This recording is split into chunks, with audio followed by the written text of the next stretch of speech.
ఓ చోట నా అన్న వారికి కడచూపు దక్కని దైన్యం, మరో చోట మహమ్మారి పెట్టే వేదన తాళలేక హోమ్ ఐసోలేషన్లోనే కన్ను మూస్తున్న దయనీయ పరిస్థితులు. ఇలా దిక్కుతోచని స్థితిలో రోడ్డు పాలవుతున్న కుటుంబాలెన్నో. సరైన సమయంలో ఏ చిన్న సాయం అందినా ఈ పరిస్థితి మారేదే అన్న ఆలోచనతో మానవత్వం చాటుకుంటున్నారు యువత. ఒక్క ప్రాణం బతికించినా చాలన్న ఆశతో దేశవ్యాప్తంగా కోవిడ్ బాధితులకు వివిధ సేవలందిస్తున్న యువతపై ప్రత్యేక కథనం.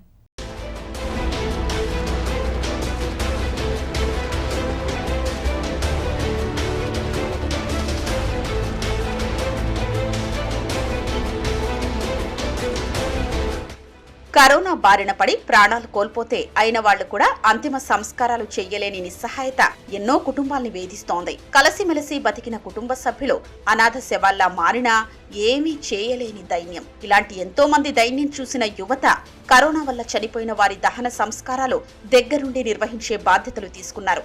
అలాంటి ఓ యువ బృందమే గుంటూరుకు చెందిన కోవిడ్ ఫైటర్స్. అందరూ అనాథలైపోతున్నారు. ఆ అనాథ కాకూడదు, వాళ్ళకి మేము ఉన్నాము. ఇప్పుడు చనిపోయారంటే వాళ్ళ వెనక మేము ఉన్నాము, మీరు కరోనా నుంచి భయపడవద్దు అని మా ప్లాన్ సార్. అది హిందూ అయినా, ముస్లిం అయినా, క్రిస్టియన్ ఎవరైనా సరే చనిపోయిన తర్వాత మేమే ఎన్నో చాలా కేసెస్ చేశాం సార్. అసలు బాడీ అక్కడ ఉంటుంది కానీ ఇద్దరే ఉంటాం, ఎవరు రారు సార్. మేము అర్ధరాత్రి పూట చేసాము, రేపల్లె వెళ్ళాము, ప్లస్ బట్టిప్రోలు, చెరుకుపల్లి, ఇటు పిడుగురాళ్ళ, ఇటు మార్చర్ల, ఇటు నల్గొండ దాకా కూడా వెళ్ళాము సార్. మేము తెలంగాణ స్టేట్ కూడా చేసాము.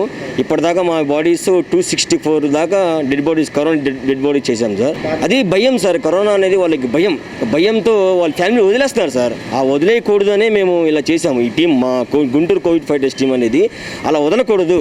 అలా వదిలేస్తే ఎట్లా సార్, వదిలేయకూడదు కదా. సో ఆ ప్లానింగ్తో మేము చేస్తాం ఇప్పటిదాకా. మా దగ్గర మాకు బషీర్ భాయ్ గారు, జ్యువెలర్స్ బషీర్ భాయ్ గారు గుంటూరు, అతను మాకు అంబులెన్స్ మాకు డొనేషన్ చేశారు సార్.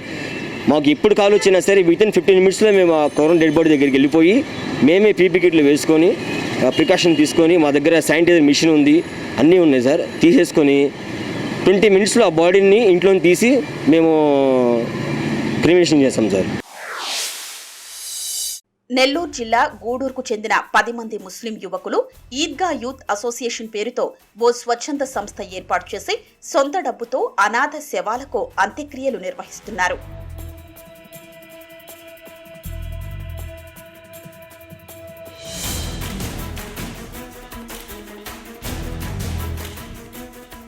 ఈ కష్టకాలంలోనే మతం కన్నా మానవత్వం గొప్పదని నిరూపించారు బీహార్కు చెందిన ముస్లిం యువకులు. కరోనాతో కన్నుమూసిన ఓ హిందువు అంత్యక్రియలు నిర్వహించేందుకు సొంత వాళ్లెవరూ ముందుకు రాకపోవడంతో ఆ బాధ్యత తీసుకుని హిందూ సంప్రదాయం ప్రకారం కార్యక్రమం నిర్వహించారు.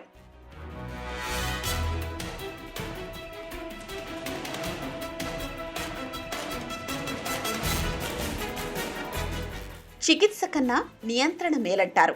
కరోనాను సమర్థంగా ఎదుర్కోవాలంటే మాస్క్ పెట్టుకోవడం, మంచి శానిటైజర్ వాడడం ఉత్తమం. మరి మనం వాడే శానిటైజర్లో ఎంత మేరకు పనిచేస్తాయో చెప్పడం కష్టం. అందుకే ఎక్కువ కాలం సమర్థంగా పనిచేసే శానిటైజర్ను అభివృద్ధి చేసి ఉచితంగా పంపిణీ చేస్తోంది ఐఐటి హైదరాబాద్ కు చెందిన పరిశోధక బృందం.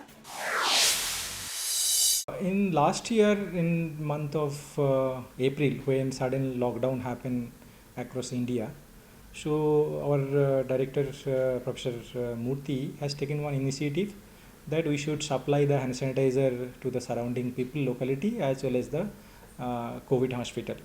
So that time actually I was leading the team, and we have been preparing WHO recommended sanitizer formula and supplied to the different different TB hospitals in city as well as the Sangareddy district.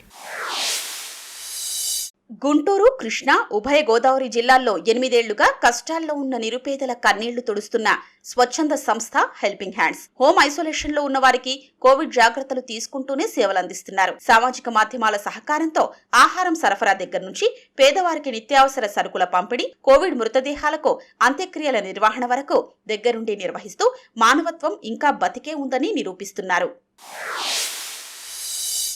Vijayawada నుంచి ఎక్కువ మంది students ఉన్నారు, plus employees అంటే రీసెంట్గా ఇక్కడి నుంచి చదువుకుని వెళ్ళిన వాళ్ళు, అలాంటి వాళ్ళు ఉన్నవాళ్ళు కొంతమంది చిన్న చిన్న ఎంప్లాయీస్ ఉన్నారు.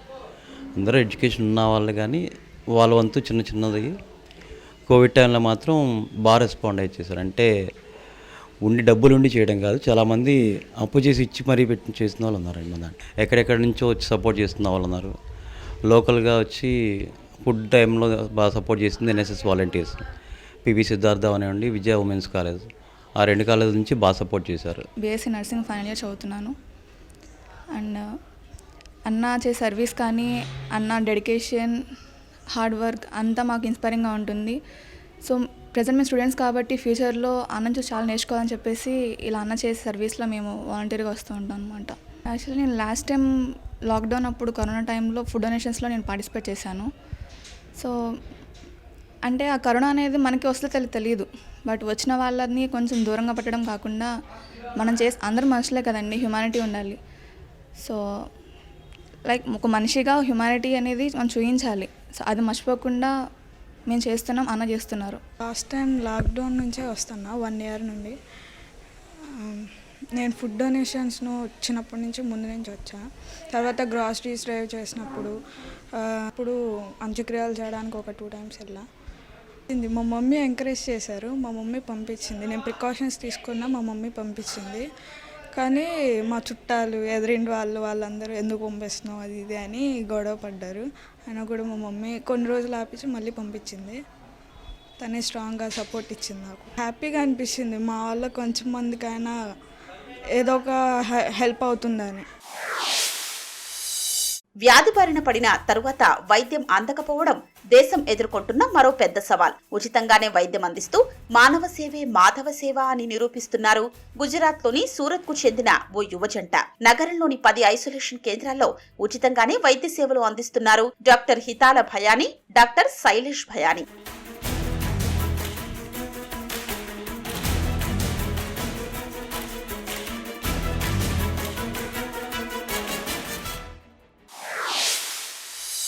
प्रैक्टिस करते हैं, लेकिन अभी जो ये 15-20 दिन से सूरत में लोगों का देखा और सिचुएशन हर घंटे में 1-2 कॉल, ऑक्सीजन चाहिए, दवाई चाहिए, ये चाहिए, तो उसको देख के ये आइसोलेशन सेंटर का शुरू किया.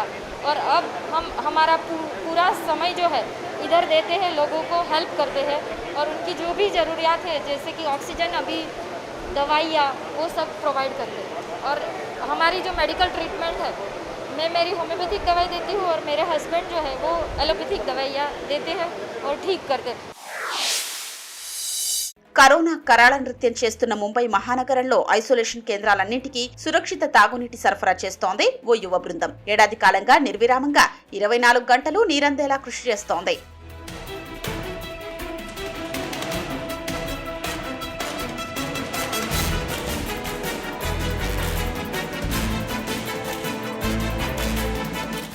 ఇదంతా ఒకెత్తైతే ప్రజలకు కరోనాపై అవగాహన కల్పించడం మరో ఎత్తు. దేశవ్యాప్తంగా వివిధ ప్రాంతాల్లో వినూత్నంగా అవగాహన కార్యక్రమాలు నిర్వహించడంలో ప్రధాన పాత్ర యువతదే.